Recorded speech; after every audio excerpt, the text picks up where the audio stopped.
Est-ce que Marche ou crève de Francis Lawrence est la meilleure adaptation de King de l'année? Pas sûr, j'ai vu le film cette semaine et je vous en parle. Alors qu'en 2025, on a droit à pas moins de 4 films et 2 séries adaptées de Stephen King, Marche ou crève, qui sort au cinéma ce mercredi 1er octobre, est très attendu.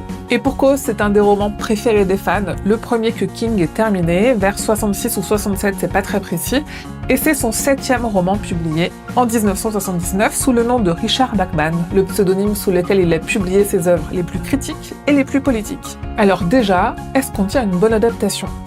Oui, on est sur un film violent, graphique, on voit la mort en face, et c'était une des conditions de King pour l'adaptation de son roman.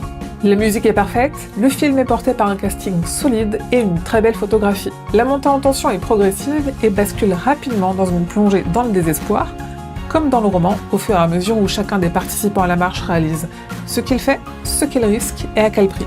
Le film s'assombrit de minute en minute, au sens propre comme au sens figuré, sans aller trop vite, sans faire démesurément du pathos, vraiment exactement comme dans le roman.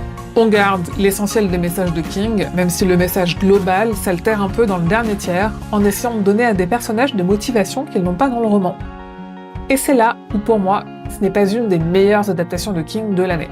Alors évidemment, il y a des libertés qui peuvent gratter les fans purs et durs, mais qui sont quand même ok. Le changement de numéro de certains marcheurs par exemple, une marche qui dure plus longtemps, ce qui explique sûrement aussi qu'ils marchent moins vite que dans le roman, l'absence de foule ou de public sur le bord de la route, ce qui coupe quand même pas mal de séquences du roman, mais pourquoi pas. Pour le reste, si je comprends qu'au cinéma on a besoin d'expliquer certains mystères ou certains trous laissés dans un récit, je trouve qu'ici certains choix altèrent le message de King, ou en tout cas la place qu'on lui laisse. Si King n'a pas tout expliqué des motivations de ses personnages principaux, c'est peut-être parce qu'il voulait qu'on se concentre sur d'autres sujets, et pour moi c'est là où le film pêche. Il est déjà sorti dans plusieurs pays, et je sais qu'il y a un gros débat sur la fin qui diffère de celle du roman. En réalité, moi je pense que la fin n'est pas si éloignée que ça de celle du livre, mais je pense qu'elle va perdre du monde en gardant une espèce d'entre-deux pas très clair, entre le flou du roman et ce qu'a tenté de faire le film. En fait, quitte à changer autant de choses sur le dernier tiers, autant l'assumer complètement, parce que pour moi, telle quelle, la fin va perdre celles et ceux qui n'ont pas lu le livre. D'ailleurs, on sait déjà que dans le Blu-ray et le DVD, il y aura une fin alternative. Alors est-ce que pour moi Marche ou crève est la meilleure adaptation de King cette année? Non, parce qu'il ne détrône pas Life of Chuck de Mike Flanagan, mais est-ce que c'est quand même une très bonne adaptation et surtout un très bon film qu'il faut courir voir au cinéma dès le 1er octobre? Évidemment.